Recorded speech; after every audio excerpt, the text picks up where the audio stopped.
Allahumma ba'id baini wa baina khataayaya kama ba'adta bainal masyriqi wal maghrib. Allahumma naqqini min khataayaya kama yunaqqi ath-thawbul abyadu min ad-danas.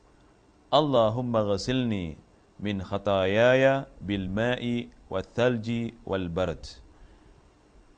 Dan bagi masyarakat kita yang kebanyakannya bermazhab Syafi'i, mereka sering membaca doa iftitah yang berbunyi wajjahtu wajhiya lilladzi fataras samawati wal arda hanifan musliman wa ma ana minal musyrikin inna salati wa nusuki wa mahyaya wa mamati lillahi rabbil alamin la syarika lahu wa bidzalika umirtu wa ana awwalul muslimin. Ada kalanya dibaca wa ana minal muslimin. Sebenarnya doa iftitah ini tidak berhenti di sini. Kalau mengikut hadis yang sahih, ia bersambung sehinggalah ke lafaz astaghfirullah wa atubu ilaik. Jadi bagi mereka yang membaca doa iftitah yang bermula dengan wajjahtu wajhiya, hendaklah dihabiskan sampai lafaz wa atubu ilaik. Begitu juga ada kesilapan yang berlaku di dalam masyarakat kita yang mana menyambung doa iftitah yang berbunyi Allahu Akbar kabira walhamdulillahi kathira wa subhanallahi bukratan wa asila, kemudian disambung dengan wajjahtu wajhiya sehingga wa ana minal muslimin. Ini juga tidak ada hadis yang sahih yang menunjukkan seperti itu. Tetapi yang ada Allahu Akbar kabira walhamdulillahi kathira wa subhanallahi bukratan wa asila, ia hanya berhenti di sini. Kalau ingin membaca sambungannya wajjahtu wajhiya, ini dipisahkan. Jadi setelah membaca Allahu Akbar, yakni takbiratul ihram, bersedekap di dada, terus wajjahtu wajhiya, dan dihabiskan doa iftitah ini sampai astaghfirullah wa atubu ilaik. Jadi ini juga perlu diperhatikan agar solat kita sempurna sebagaimana yang diajarkan oleh Rasulullah sallallahu alaihi wasallam. Saya katakan tadi, supaya solat kita sempurna, kita perlu membaca doa iftitah. Mungkin ada di antara tuan-tuan dan puan-puan ingin dalilnya. Jadi dalilnya adalah sabda Rasulullah sallallahu alaihi wasallam yang berbunyi, "La tatimmu salatun li ahadin minan nasi hatta yukabbira wa yahmadallaha jalla wa azza wa yuthni alaihi wa yaqra'a bima tayassara minal Qur'an." Bermaksud tidak sempurna solat seseorang sebelum ia bertakbir, memuji Allah Azza wa Jalla, menyanjungnya, dan membaca ayat-ayat Al-Quran yang dihafalnya. Jadi yang dikatakan wa yahmadallah wa yuthni alaihi dimaksudkan adalah doa iftitah. Jadi dengan hadis yang sahih ini, sewajarnya kita sekalian memelihara kesempurnaan solat kita dengan membaca doa iftitah, sama ada yang panjang atau yang pendek, kerana ada banyak cara-cara doa iftitah yang diajarkan oleh Rasulullah SAW dalam hadis-hadisnya yang sahih. Jadi perhatikanlah apa yang saya jelaskan kepada tuan-tuan dan puan-puan agar tidak meninggalkan doa iftitah, sama ada dalam solat wajib ataupun dalam solat sunnah. Setelah membaca doa iftitah, Rasulullah SAW mengajar kita supaya membaca ta'awuz dan basmalah. Arti ta'awuz ialah membaca a'udzubillahi minasyaitanirrajim, dan arti basmalah ialah membaca bismillahirrahmanirrahim. Ada beberapa ta'awuz yang diajarkan oleh Rasulullah SAW kepada kita sekalian yang boleh dibaca semasa kita solat.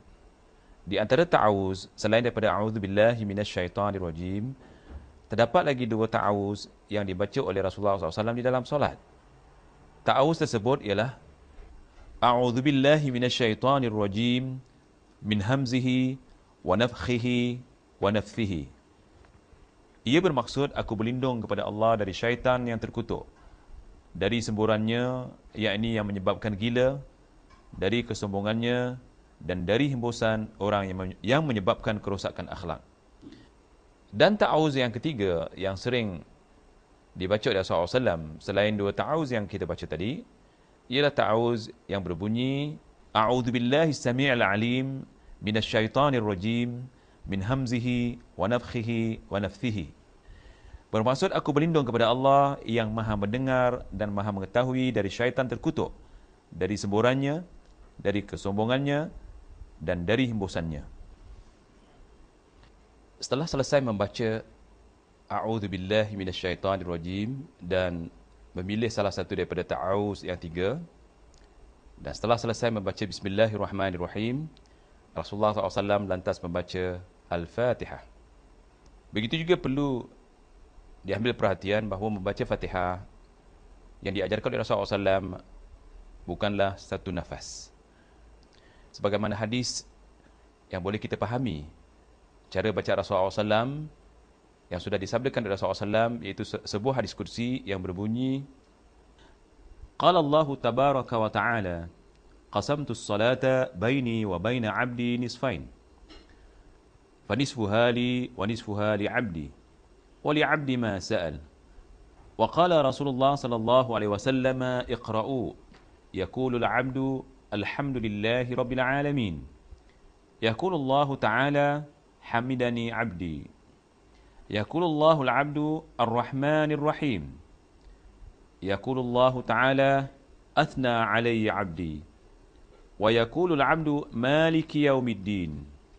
Yaqulu Allah ta'ala majjadani 'abdi. Yaqulu al-'abdu iyyaka na'budu wa iyyaka nasta'in. Qala fahadha baini wa baina 'abdi wa li 'abdi ma sa'al. Yaqulu al-'abdu ihdinas siratal mustaqim siratal ladzina an'amta 'alaihim ghairil maghdubi 'alaihim waladdallin. Faqala fahaula'i li'abdi wa li'abdi ma sa'al. Allah tabaraka wa ta'ala berfirman, Aku telah membahagi Al-Fatihah menjadi 2 bahagian, untukku dan untuk hambaku. Separuh untukku dan separuh untuk hambaku, dan hambaku akan mendapat bahagian dari permohonan yang diucapkannya. Rasulullah bersabda, bacalah. Apabila hamba membaca Alhamdulillahi Rabbil Alamin, Allah Ta'ala menyebut hambaku memujiku.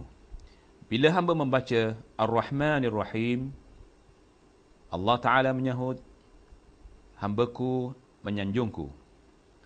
Bila hamba membaca Maliki Yaumiddin, Allah menyahut hambaku memuliakanku. Bila seorang membaca Iyyaka na'budu wa iyyaka nasta'in, Allah menyahut ini bahagianku dan bahagian hambaku, dan hambaku akan mendapat apa yang dimintanya. Bila hamba membaca Ihdinas siratal mustaqim siratal ladzina an'amta 'alaihim ghairil maghdubi 'alaihim waladdallin, Allah menyahut itu adalah hak hambaku, dia akan mendapat apa yang dimintanya. Hadis ini diriwayatkan oleh Muslim. Maka dengan hadis kursi ini, jelaslah bahawa Rasulullah SAW apabila membaca Fatihah, bagi dia membaca dari satu ayat ke satu ayat. Tidak menyambung keseluruhan ayatnya dengan 2 nafas, ataupun 3 nafas, ataupun senafas sebagaimana yang dilakukan oleh sebahagian orang-orang yang tidak mengerti tentang pengertian hadis yang saya bacakan tadi. Begitu juga Rasulullah SAW bersabda di dalam hadisnya yang sahih, La salata liman lam yaqra' bi fatihatil kitab. Tidak ada solat ataupun tidak sah solat bagi sesiapa yang tidak membaca Fatihatul Kitab, yakni surah Al-Fatihah.